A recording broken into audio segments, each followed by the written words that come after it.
Yo, c'est Noémie et aujourd'hui je vous retrouve pour vous présenter mon update lecture pour le mois de janvier.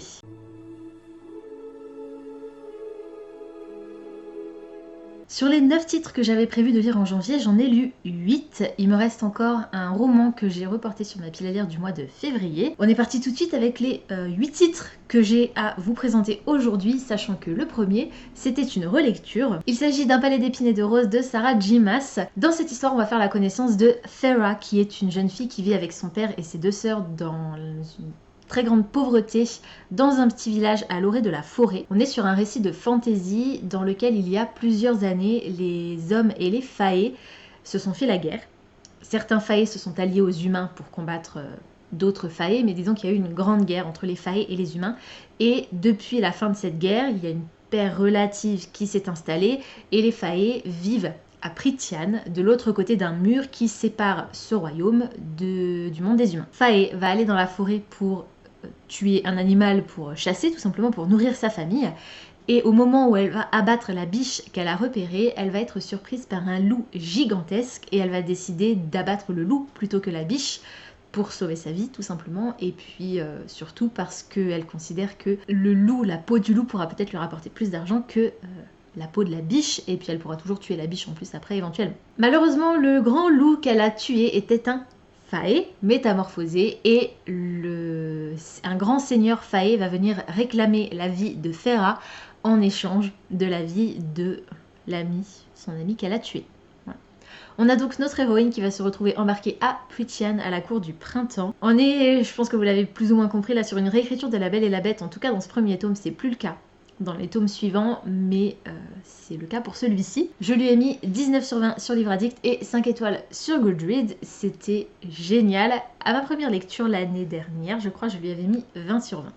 J'ai trouvé au moins un petit défaut à cette histoire, donc je n'ai pas renouvelé ma note maximale, mais j'ai passé quand même un super moment. On a une galerie de personnages absolument incroyable. Farah est caractérielle. Elle sait ce qu'elle veut et elle n'hésite pas à tout faire pour l'obtenir. Tamlin, qui est le personnage principal masculin de cette histoire, est attentif, intéressant. Il a un charisme assez dingue. On a aussi Amaranta qui est la grande méchante de ce premier tome et qui est une vraie méchante qu'on a juste envie d'étriper. Et on a également deux personnages secondaires. Alors on a plus de personnages secondaires que ça, mais on a Lucienne qui est un proche ami de Tamlin, qui est un personnage vraiment très drôle et attachant, et on a Rhysand qui est très sombre, très mystérieux, très ambigu dans son comportement avec notre héroïne. Et dans ce premier tome, on sait pas vraiment trop... Moi j'ai plutôt tendance à le détester dans ce premier tome. Vous verrez que mon avis va énormément changer quand je vous parlerai de ma seconde lecture. En tout cas, dans ce premier tome, il est assez détestable. L'atmosphère est fantastique, on a des décors et des costumes incroyables. On a un côté assez sexy aussi, notamment avec une scène qui se déroule pendant une fête qui s'appelle la Nuit du Feu. On a un certain mystère qui est créé à cause de la malédiction qui entoure Tamlin et sa cour, puisqu'ils sont contraints de porter un masque constamment. Farah va apprendre pourquoi on leur a jeté une malédiction, mais elle ne va pas découvrir tout de suite comment briser la malédiction. Je vous ai dit que c'était une réécriture de La Belle et la Bête, donc voilà. Et on a des créatures fantastiques vraiment hyper intéressantes. On a donc déjà les fae qui sont eux-mêmes des créatures fantastiques, mais on a les serviteurs des fae qui sont... je pense que ce sont également des fae, mais des fae moins puissants et avec des caractéristiques physiques différentes. On a des créatures absolument monstrueuses. Je pense à Hathor, je ne sais plus ce que c'est le nom de cette bestiole qui me fout des frissons dans le dos. On a aussi le Suriel qui est vachement intéressant, pareil, qui fait flipper, qui me fait énormément penser à un genre de détraqueur, mais vraiment très flippant. Voilà, on a vraiment une super galerie de personnages, que ce soit les personnages principaux, les personnages secondaires ou les créatures fantastiques qui sont présentées dans cette histoire. J'ai pas grand chose à dire sur le style de l'autrice parce que, bon, déjà c'est une traduction, c'est clair, c'est fluide, on a quelques jolies phrases, mais rien de vraiment hyper poétique. C'est très agréable à lire. Au niveau de l'histoire, c'est une réécriture de La Belle et la Bête avec des failles. Qu'est-ce que vous voulez que je vous dise de négatif sur le pitch de départ? Forcément, ça me plaît. Au niveau de l'intrigue et du déroulé de l'histoire, on est sur une histoire de haine à l'amour, puisqu'on va avoir Feyre qui au départ aide tout son cœur les Fae et qui va finalement apprendre à les connaître. On a ce côté amour impossible, évidemment, puisque, encore une fois, on est sur une réécriture de La Belle et la Bête. Et on a également le récit qui, vers la fin, est ponctué d'énigmes et d'épreuves que Feyre va devoir affronter, tout simplement, pour sauver quelqu'un. Ma note la plus basse concerne la logique. Il y a deux moments en fait dans l'histoire qui m'ont semblé pas logiques. Le premier moment, c'est par rapport... Alors je vais pas pouvoir vous dire exactement ce qui se passe parce que ce serait vous spoiler, mais c'est au moment où Feyre pourrait enfin vaincre la malédiction qui s'est abattue sur Tamlin et les gens de sa cour. Et je ne sais pas pourquoi elle ne le fait pas à ce moment-là. Elle ne se rend pas compte qu'elle pourrait débloquer la malédiction, mais elle pourrait le faire à ce moment-là et elle ne le fait pas. J'ai trouvé ça pas logique du tout, parce que pour moi ça tombait sous le sens que s'il fallait qu'elle fasse cette chose à un moment donné, c'était à ce moment-là qu'il fallait le faire. Et la deuxième chose, ça concerne Tamlin, qui à un moment est dans une situation extrêmement complexe, et il reste maître de lui-même. Mais alors c'est impressionnant, on a l'impression qu'il est presque hypnotisé tellement il est stoïque, alors qu'il se passe des choses absolument affreuses autour de lui. Et au pire moment, il décide de péter un câble. Alors qu'il a été hyper calme jusque-là, et au pire moment, il décide que il peut plus se retenir et maintenant il faut qu'il fasse quelque chose. J'ai pas trouvé ça très très logique de la part d'un personnage tel que lui. C'était génial et surtout, ça m'a permis d'enchaîner avec le tome 2, Un palais de colère et de brume, toujours écrit par Sarah J. Maas. Je lui ai également mis 19 sur 20 sur Livre Addict 5 étoiles sur Goodreads, mais il a une meilleure moyenne dans Compile que le tome 1. Comme c'est un tome 2, je vais pas pouvoir vous dire grand chose. On va retrouver certains personnages dans une certaine situation et on a un twist monumental qui va s'opérer.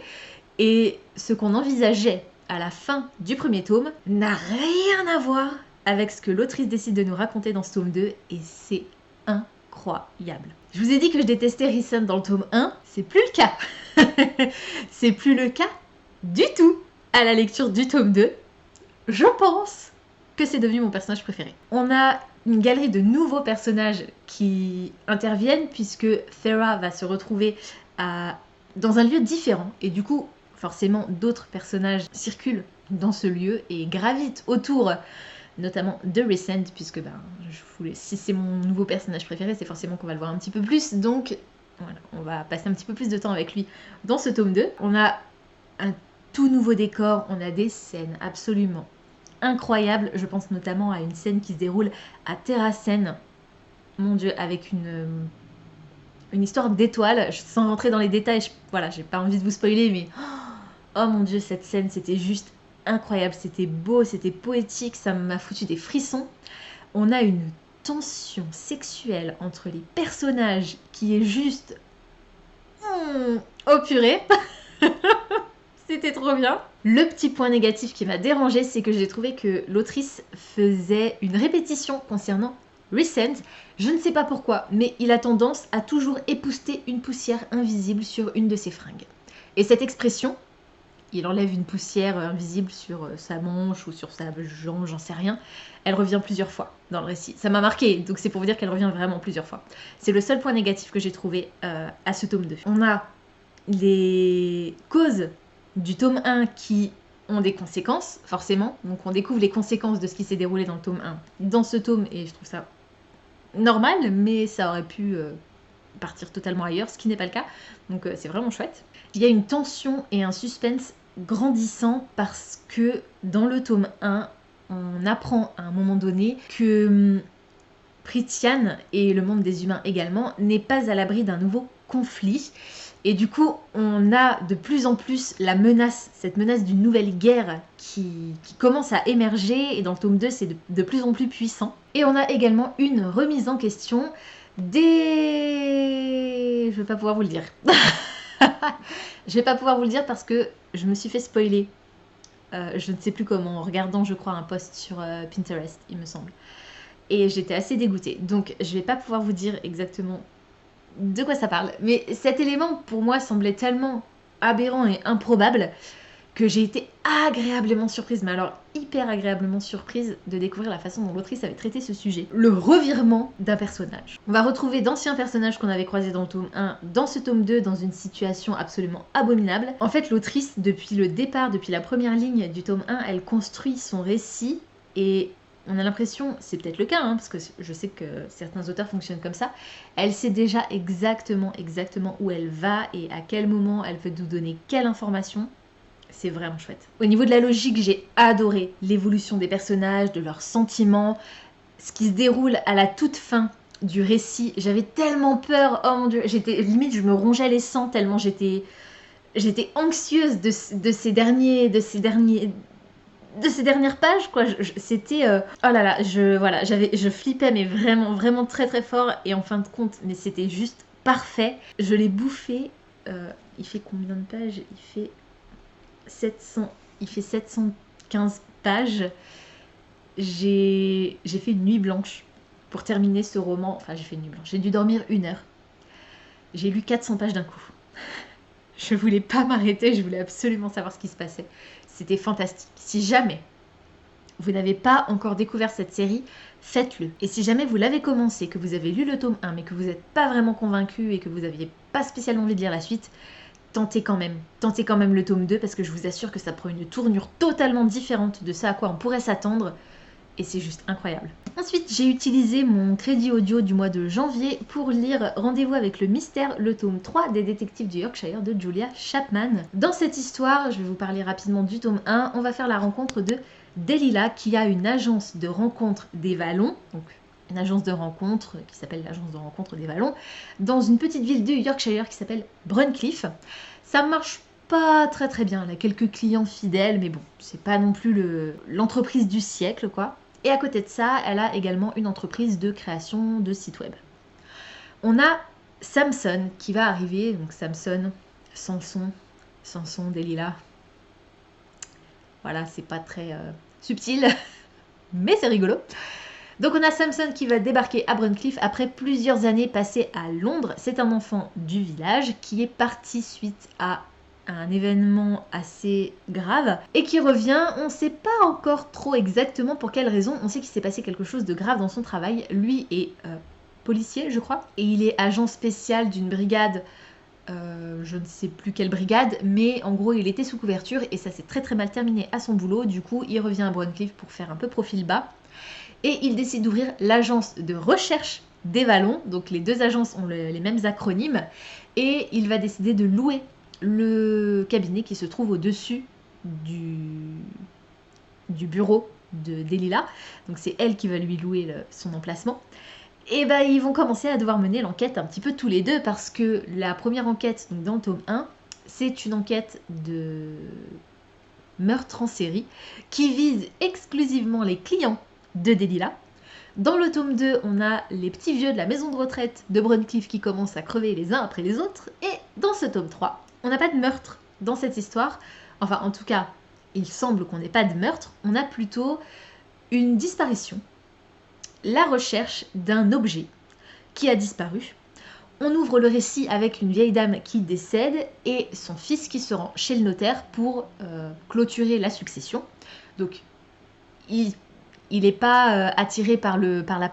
Voilà, il n'a pas l'appât du gain, c'est pas pour ça qu'il veut absolument clôturer la succession, c'est juste qu'il voudrait que ça s'arrête, qu'il puisse passer à autre chose. Donc il va chez le notaire, et là le notaire lui dit que la fortune de sa mère revient en moitié à lui et en moitié à sa sœur. Sauf que sa sœur est décédée il y a 20 ans, 25 ans, je ne sais plus, et personne n'arrive à remettre la main sur l'acte de décès de la sœur. Donc Samson va être dépêché pour essayer de retrouver cet acte de décès et va s'en suivre une enquête absolument rocambolesque et j'ai adoré cette histoire. Je lui ai mis 19 sur 20 sur Livre à dictée, 5 étoiles sur Goodreads. J'ai fait des super lectures en janvier, je suis vraiment très contente. Ce que j'apprécie dans cette histoire et surtout par rapport aux personnages, c'est que chacun est bien identifié. On a Delilah d'un côté et Samson de l'autre, même s'ils sont très souvent ensemble, mais on a également une galerie de personnages secondaires qui sont absolument incroyables. On a le papa de Samson, on a toute la famille de Delilah, on a le mec qui tient le bar juste en face de l'agence, on a les gens de la maison de retraite. C'est vraiment chouette. Chacun a sa personnalité bien définie et surtout, malgré l'enquête principale, on a les petits tracas quotidiens des autres personnages et ça apporte un vrai plus au récit. L'atmosphère est géniale parce qu'on est dans cette petite ville du Yorkshire, tout ce que j'aime quoi, la campagne anglaise, très classique, le petit village où tout le monde se connaît, le mystère, les secrets et on a des points de vue multiples dans cette histoire et ce que j'aime énormément dans le style de Julia Chapman, c'est que quand elle écrit un chapitre, on ne sait pas toujours qui parle. On a un point de vue, on a un moment le point de vue de Delilah, un moment le point de vue de Samson, et parfois on a le point de vue d'autres personnages qui sont probablement en partie responsables des événements qui amènent nos deux héros à collaborer, mais jusqu'à la fin, on ne sait pas qui ils sont. C'est clair, c'est fluide, les indices sont distillés au fur et à mesure, il y a beaucoup d'humour. Au niveau de l'histoire, j'ai trouvé assez original qu'on soit plus sur le côté meurtre, mais plutôt sur un cold case à résoudre. Le fait qu'on ait les backstories, donc les histoires qui datent un petit peu et qui reviennent sur le devant de la scène des personnages principaux, c'est assez chouette. Je pense notamment à Alex de Delilah ou au chef de la brigade de Samson, qui, voilà, on a ce côté-là qui n'est pas encore tout à fait dévoilé pour nous. On ne sait toujours pas à la fin du tome 3 ce qui s'est réellement passé avec Samson à Londres, mais on avance au fur et à mesure. Par contre, au niveau de l'intrigue, j'étais un tout petit peu déçue parce que le papa de Samson est un ancien alcoolique qui se trouve maintenant à la maison de retraite des Vallons. Et dans ce tome 3, on a le sujet de l'alcoolisme et de la tentation qui est amené sur le devant de la scène, mais j'ai trouvé que c'était pas suffisamment approfondi. C'est bien traité, mais j'aurais aimé qu'on aille un tout petit peu plus loin. Et malheureusement, j'avais tout deviné très très tôt. Très très tôt dans le récit, j'avais deviné tout, quasiment tout. Pourquoi on n'arrive pas à remettre la main sur cet acte de décès, qu'est-ce qui s'est réellement passé le jour du décès de la sœur, j'avais tout compris. Donc, j'ai passé un chouette moment parce que je vous dis, voilà, il y a quand même l'histoire autour de cette enquête, les personnages, l'humour, etc.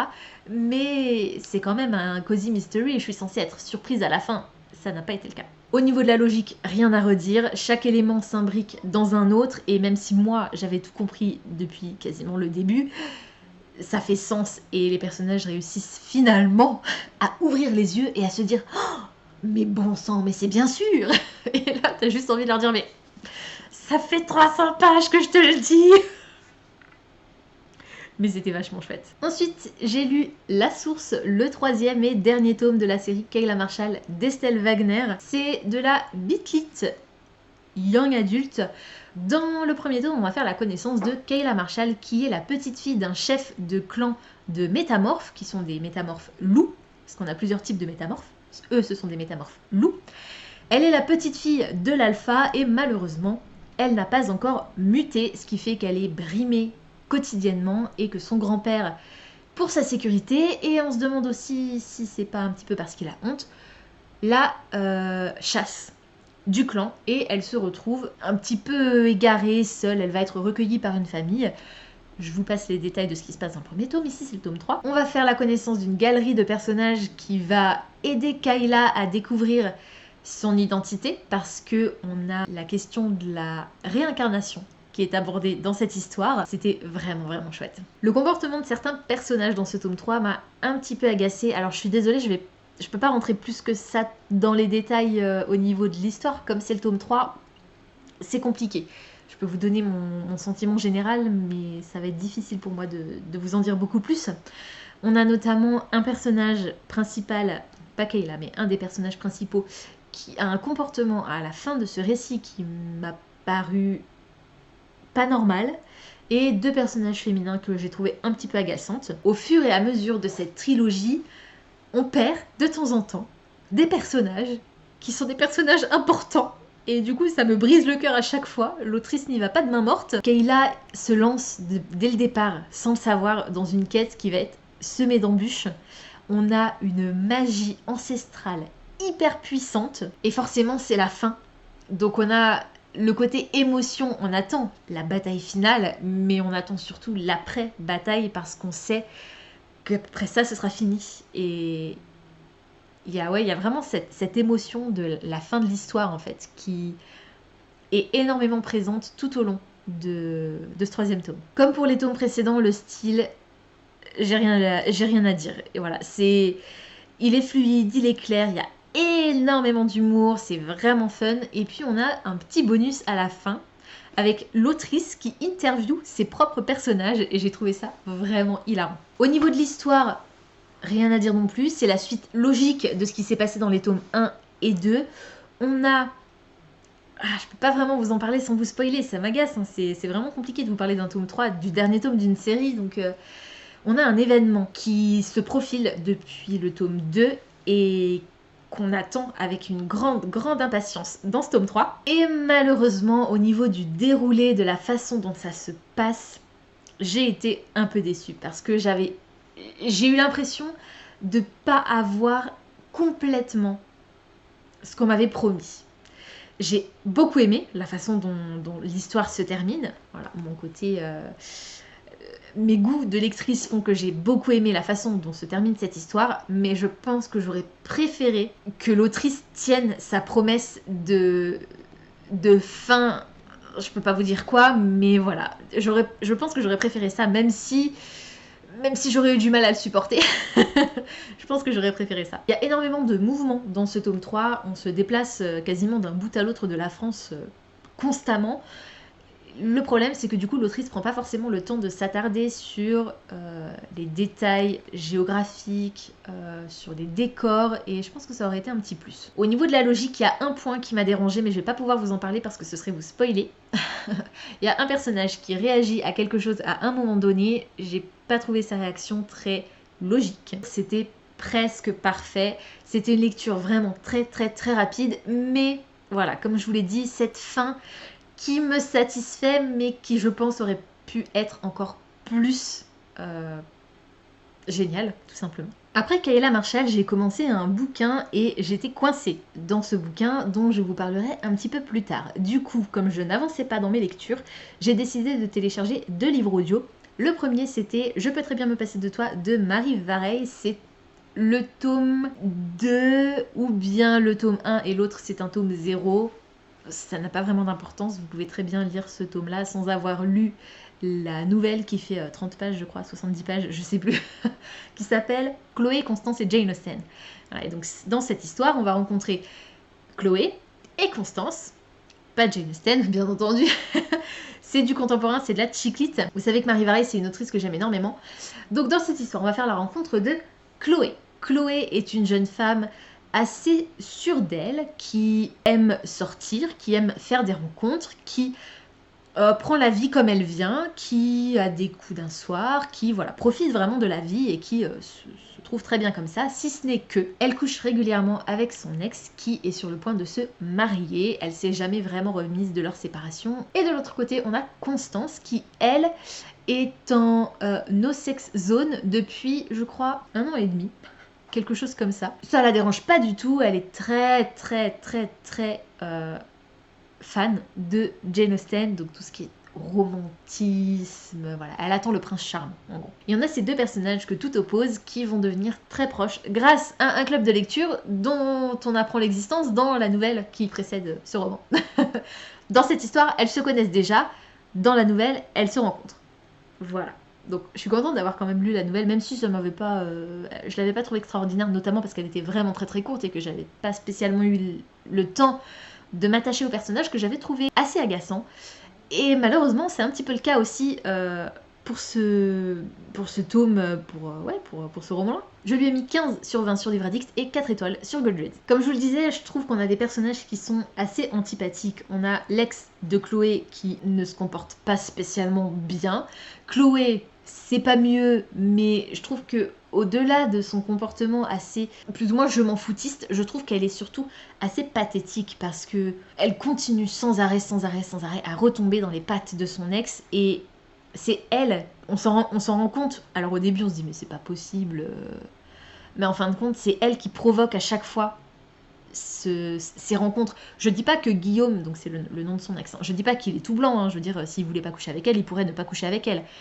mais c'est toujours elle qui va vers lui en premier, qui lui rentre dedans, qui dit quelque chose, qui propose quelque chose.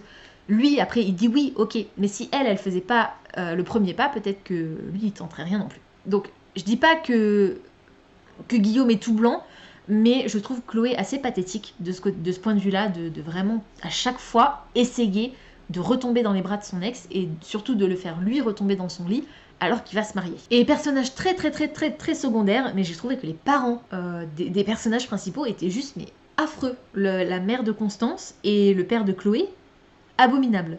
Alors on en parle très peu, mais le peu qu'on en dit, mon Dieu. Au niveau de l'atmosphère, on oscille un petit peu entre Londres et la campagne basque. Alors j'ai énormément aimé le contraste entre ces deux décors, mais j'aurais aimé que l'autrice affirme encore plus le côté campagne, petit village et le côté grande ville et découverte, émerveillement pour les deux personnages en fait. Au niveau du style, j'ai rien à dire, c'est Marie Varey, c'est une autrice française, son style est bourré d'humour, c'est fluide, c'est drôle, voilà, franchement c'est vraiment très sympa à lire. Le pitch de départ me plaît pas spécialement tant que ça, je le trouve sympa, mais pour moi il y a un truc qui me dérange.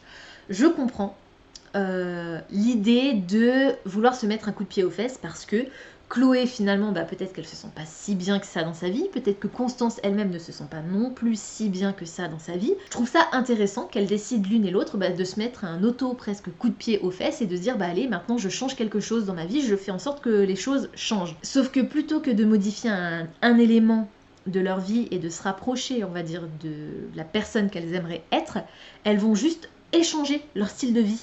Ce qui ne leur correspond mais pas du tout. En gros, Constance va challenger Chloé de ne pas coucher avec un homme pendant 6 mois et d'écrire le fameux bouquin avec lequel elle les tanne depuis des siècles et qu'elle a toujours pas commencé à écrire, et surtout de quitter son boulot parce que son ex, c'est son boss à son boulot. Et Chloé va challenger Constance de coucher avec un mec le premier soir. Ça ne ressemble tellement pas aux deux personnages. Enfin, vous voyez ce que je veux dire? Pour moi, c'était... Voilà. Ça manque de logique. C'est pas un pitch de base qui m'interpelle particulièrement. Au niveau du déroulé de l'histoire, c'est fidèle au pitch de base. Voilà, on a des intrigues, on a des mensonges, on a des trahisons, on a des secrets qui sont dévoilés, on a des petits coups bas et tout. C'est pas spécialement mon truc. Mais au moins, ça correspond à ce qu'on nous a promis. Les comportements de Chloé et Constance sont des comportements qui sont logiques pour elle en tant que personnage. C'est logique que Constance fasse ça, c'est logique que Chloé fasse ça, mais pour moi, ça n'a absolument aucun sens. Jamais, je ferais ça. J'ai passé un chouette moment, mais le fait que les personnages ne soient pas spécialement attachants de mon point de vue, ça m'a un peu dérangée, et surtout, je me suis rendu compte que finalement, la chiclite, c'était pas forcément mon rayon. À la limite, je préfère la romance avec quand même un fond de sujet un peu plus grave. Je pense notamment au roman de Virginie Grimaldi par exemple, où à chaque fois on a une thématique assez douloureuse qui transparaît. Sophie Jomain également a des thématiques un petit peu plus profondes entre guillemets. Je suis pas sûre que... Voilà. Après, on a quand même le côté trahison et, comment on dit, adultère qui est évoqué par Marie Varey, mais j'ai trouvé, voilà, il y a un certain ton qui m'a un petit peu manqué dans cette histoire. Le deuxième livre audio que j'ai téléchargé pendant ma pseudo-panne de lecture, c'était Obsidienne, le premier tome de la série Lux de Jennifer L. Armentrout. Dans cette histoire, on va faire la rencontre de Kate qui emménage avec sa maman en Virginie. Elles habitaient avant en Californie et maintenant elles déménagent en Virginie suite au décès de son papa qui est survenu il y a quelques temps. Ça a été très rapide, elle s'y attendait pas du tout, il a commencé à être malade, il a été diagnostiqué cancer du cerveau et en 2 mois il était décédé. Donc c'est allé vraiment très vite. La maman Kate et sa maman n'ont plus spécialement envie, n'y arrivent plus tout simplement à vivre dans l'appartement dans lequel leur père/mari vivait. Donc elle décide de partir, la maman de Kate est mutée et elle se retrouve en Virginie. Kate est un peu mi-figue mi-raisin, voilà, c'est pas qu'elle s'en fiche, bon ça l'embête parce qu'elle n'a pas vraiment de repère en Virginie, mais d'un autre côté c'est pas une ado difficile entre guillemets, donc voilà, elle va s'y faire. Elle a un blog sur lequel elle partage ses avis de lecture. J'ai trouvé ça vraiment fun. Et il se trouve que la maison voisine de celle de Kate et sa maman est habitée par un frère et une sœur qui ont l'âge de Kate et qui s'appellent Damon et Dee. Et Kate va pas forcément rapidement, mais à un moment donné, elle va se rendre compte que ces deux personnages sont un petit peu particuliers. On est sur du paranormal, young adulte, je dirais. Ouais, young adulte. Avec donc des personnages qui sont au lycée. Ce côté-là m'a un peu dérangée dans l'histoire. Parce que, voilà, moi j'ai fini. Le lycée, le collège, tout ça, c'est fini pour moi. C'est plus mon truc. J'ai plus de mal à m'imprégner d'une histoire qui se déroule dans ce type de décor. Je lui ai mis 18 sur 20 sur Livre Addict et 5 étoiles sur Goodreads. On a Kate qui est assez indépendante, forte de caractère, qui sait ce qu'elle veut, qui tient ce fameux blog littéraire, j'ai trouvé ça trop cool, et qui aime bien jardiner aussi. J'ai trouvé ça original comme hobby pour une héroïne, de son âge en tout cas.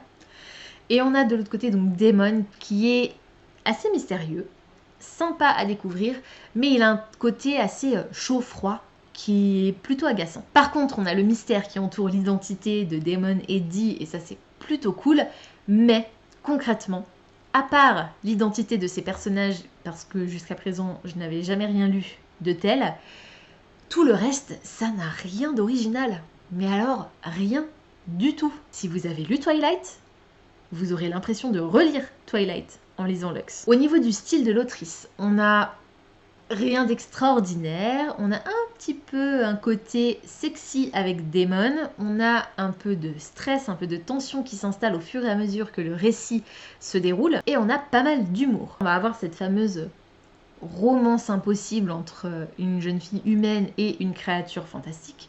Je ne vais pas vous dévoiler ce que sont Damon et Dee. Non, ce ne sont pas des vampires. Je vous ai dit que vous auriez l'impression de relire Twilight à ce détail près. Ce que j'ai apprécié par contre, c'est que le côté romance impossible va pas non plus totalement tourner à la romance. C'est-à-dire que jusqu'à la fin de ce tome 1, Kate et Damon ne sont pas forcément vraiment ensemble. Ils ont énormément de mal à se supporter du début à la fin de ce tome 1, et on attend qu'il se passe réellement quelque chose pour l'instant. Au niveau du déroulé de l'histoire, comme je vous l'ai dit, c'est du déjà vu, donc pour moi c'est un petit point négatif. Par contre, on a une montée en puissance littéralement du personnage de Kate qui est hyper intéressante. Au niveau de la logique, je pense que c'est le point qui m'a le plus dérangée, parce que on a le gouvernement, concrètement le gouvernement dans cette histoire est au courant de l'existence de ces créatures. À aucun moment dans l'histoire, le gouvernement n'intervient. Parce que forcément il y a un petit peu de baston, hein, sinon ce serait pas drôle. Et d'ailleurs, au moment des bastons, donc il y a d'assez gros dégâts, des dégâts assez conséquents, et ça n'a aucune conséquence justement. Pour moi c'est pas très très logique. Je pense que c'est un petit plaisir coupable, parce que c'est dans le style de Twilight, et Twilight a bercé mon adolescence. Voilà, c'est ma deuxième série chouchou de ma jeunesse, on va dire. Ma vie de lectrice a été forgée en partie grâce à Twilight, tout simplement. Tout ce qui est romance paranormale, la fantasy romance, tout ça, j'en lis et j'aime ça parce que à un moment donné j'ai découvert Twilight et que je l'ai adoré. Si je relisais Twilight aujourd'hui, je pense pas que je l'aimerais autant. Ça me paraît évident même. Mais voilà, c'est le petit plaisir coupable. J'ai passé un super moment, c'est allé très très très vite.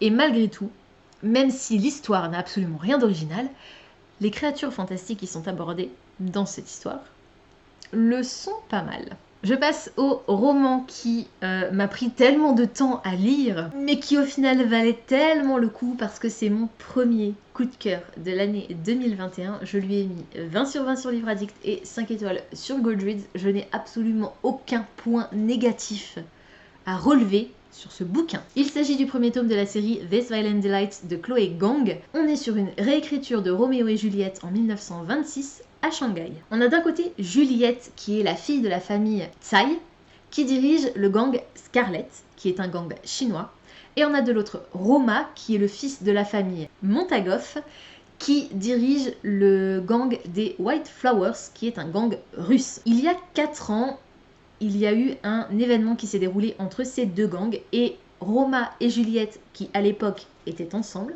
ils étaient amoureux, ils étaient un couple, se sont séparés. Tout a changé entre eux. Et Juliette est partie finir ses études à New York, puisque son père l'a envoyée pour la mettre en sécurité. 4 ans plus tard, donc aujourd'hui, Juliette revient à Shanghai et on a une mystérieuse maladie qui décime petit à petit tous les membres des deux gangs. On a un monstre qui surgit de la rivière, qui déploie des tonnes et des tonnes d'insectes qui viennent sur vous, qui s'incrustent dans votre peau et qui vous bouffent le cerveau, vous forçant à vous arracher la gorge.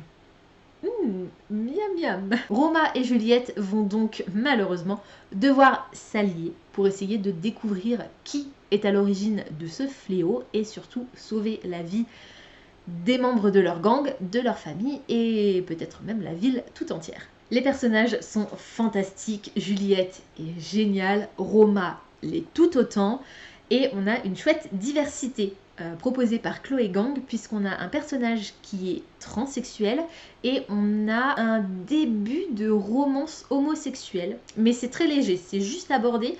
Je ne suis pas sûre que les personnages soient ouvertement gays et qu'ils soient eux-mêmes conscients de ce qui est en train de se dérouler, même s'ils commencent à se poser des questions. Au niveau de l'atmosphère, on est sur cette fameuse guerre des gangs que j'avais très peur de pas du tout aimer au départ, parce que ce genre d'histoire, c'est pas spécialement mon truc, mais j'ai adoré. C'est œil pour œil, dent pour dent. Avant d'arriver à la toute fin de cette histoire, enfin, après la fin de cette histoire et de lire la note de l'autrice, j'avais eu l'impression que le côté années 20 était moins ressenti, que j'avais moins ressenti qu'on se trouvait dans les années 20, au niveau des décors, au niveau du phrasé, au niveau des vêtements, parce que les événements prenaient le pas sur le décor. Et en fin de compte, pas du tout.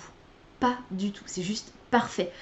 Une fois que j'ai lu la note de l'autrice dans laquelle elle explique toutes les recherches qu'elle a faites, que beaucoup des éléments qu'elle a introduits dans son récit se sont réellement produits à l'époque, je m'en suis rendu compte, je me suis souvenu que, ah oui, c'est vrai qu'à ce moment-là, elle parle de la façon dont Juliette est habillée, à ce moment-là, elle parle du graphisme de certaines affiches publicitaires, on évoque la politique, on évoque les complots, on évoque le monde du travail, la révolte des ouvriers, ce genre de choses, c'est vraiment génial. Au niveau du style, on a notamment ce fameux prologue qui est hyper prometteur. C'est la scène la plus horrible quasiment, parce que c'est la scène où on découvre exactement ce qui se passe et où on assiste au premier carnage avec ces fameux insectes qui...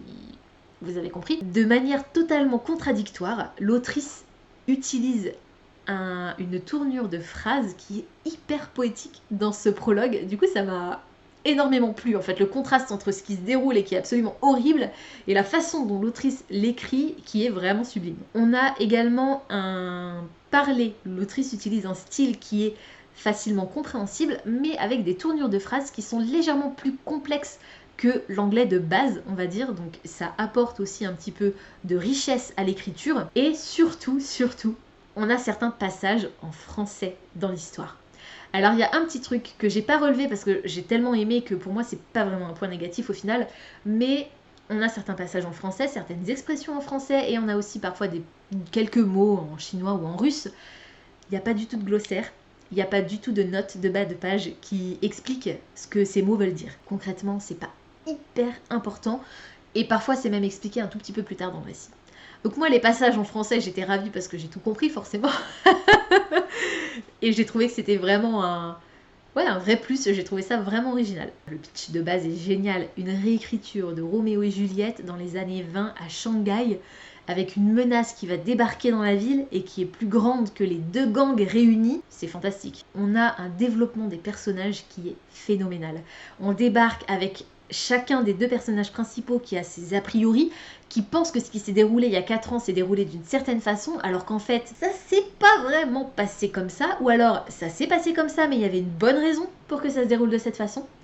On a la montée en puissance du récit avec l'horreur grandissante parce que de plus en plus de personnes sont touchées par cette fameuse folie et que ça touche plus uniquement les membres du gang, la ville est de plus en plus ravagée et on a une fin. Oh my god. J'en ai des frissons rien que d'en reparler. Cette fin apocalyptique et le fameux to be continued à la fin du récit qui est écrit noir sur blanc. Oh my god, oh my god. C'était trop bien. Au niveau de la logique, j'ai rien à dire. Tout s'imbrique, tout est clair, tout est précis. Même si à certains moments, on comprend pas forcément tout, parce qu'il y a certains éléments qui sont quand même complexes dans la façon dont l'enquête entre Juliette et Roma est menée, enfin les éléments qui réussissent à récupérer, les indices qu'ils réussissent à récupérer, sont pas forcément évidents à mettre les uns avec les autres pour nous permettre de comprendre réellement ce qui se passe, en tout cas pas du premier coup. Donc c'est vraiment bien fait, c'était juste phénoménal. Lecture très très ralentie au départ parce que c'est de la VO et j'ai eu énormément de mal à me remettre à ma lecture, tout simplement parce que je n'avançais pas aussi vite que je l'aurais aimé et c'était hyper frustrant. Du coup je ne reprenais tout simplement pas le bouquin parce que je savais que j'allais pas réussir à l'avancer énormément et je ne sais pas pour quelle raison, peut-être les vapeurs d'opium qui se dégageaient du Shanghai de 1920, mais j'arrêtais pas de m'endormir sur ce livre au départ, donc c'était assez compliqué. Au final, j'ai passé un moment absolument extraordinaire. Le tome 2 sortira normalement le 16 novembre 2021 et Fairyloot a annoncé qu'ils allaient faire une édition qui allait matcher avec celle-ci pour que les gens qui, comme moi, ont reçu l'édition exclusive Fairyloot puissent avoir une édition qui corresponde à ce premier tome. Voilà, je suis trop contente. Lisez ce livre, c'était trop bien. Et si vous ne lisez pas en VO, n'hésitez pas à tanner les maisons d'édition en DM sur Instagram pour leur dire de le traduire. Et je vais tricher un tout petit peu pour ma dernière lecture du mois de janvier puisque concrètement je l'ai terminé le 1er février. J'ai lu Sanditon de Jane Austen et une autre dame dont je ne connais pas l'identité puisqu'elle n'est dévoilée à aucun moment. Il est simplement écrit roman achevé par une autre dame. Dans cette histoire, on va faire la connaissance de Charlotte Haywood qui est la fille aînée d'une famille de 14 enfants qui vit dans une relative aisance et qui est invitée à passer quelques semaines en vacances à Sanditon chez Monsieur Parker, qui est copropriétaire avec une certaine Lady Denham de la station balnéaire de Sanditon. Ils ont racheté le village pour en faire une station balnéaire à la mode comme Bath, comme je sais plus quelle autre station balnéaire à la mode à l'époque en Angleterre. On va donc faire la connaissance de notre héroïne Charlotte. Elle va faire la connaissance de beaucoup de personnes qui gravitent autour de la famille Parker et on va avoir un petit côté intrigue, secret, romance mystérieuse, amour secret, etc. entre plusieurs de ces personnages. Je suis navrée de vous annoncer que j'ai mis 15 sur 20 sur Livre Addict et 4 étoiles sur Goodreads au dernier roman écrit par mon autrice préférée.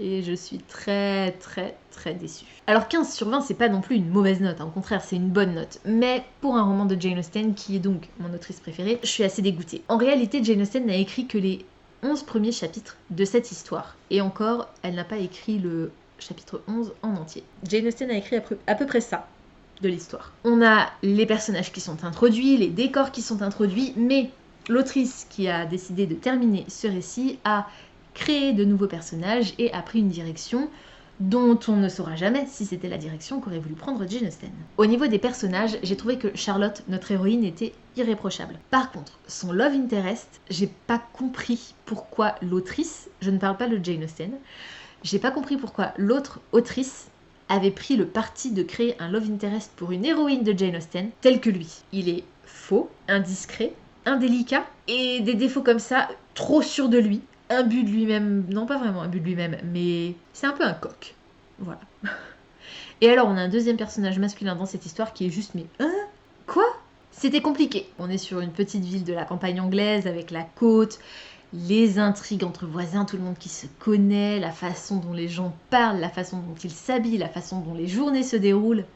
J'adore. Les 100 premières pages que Jane Austen a écrites sont parfaites, je n'ai rien à redire là-dessus. Mais pour l'autre partie, l'autrice fait des erreurs qui pour moi sont inconcevables. On a des termes employés qui ne sont pas du tout appropriés. À un moment donné, Monsieur Parker, en présence d'autres personnes, appelle sa femme Mamour. On a un des personnages féminins qui est une des jeunes filles les plus discrètes de l'histoire, qui ne parle quasiment pas, qui est très réservée, qui à un moment donné se sent un tout petit peu plus en confiance et qui décide de parler du sexe des huîtres. Mais non, ça va pas du tout. Au niveau de l'histoire de base, voilà, j'ai rien à redire. On a une héroïne austénienne qui va se rendre dans un endroit différent de celui où elle vit. On va avoir un love interest qu'elle va apprendre à connaître. On va avoir des petits quiproquos, tout ça. Là, franchement, c'est tout ce que j'aime. Au niveau de l'intrigue, c'est pareil. On a les relations entre les personnages qui se développent. On a notre héroïne qui, bien qu'elle soit irréprochable, évolue quand même et évolue dans le bon sens. Et surtout la révélation finale des sentiments de nos deux protagonistes.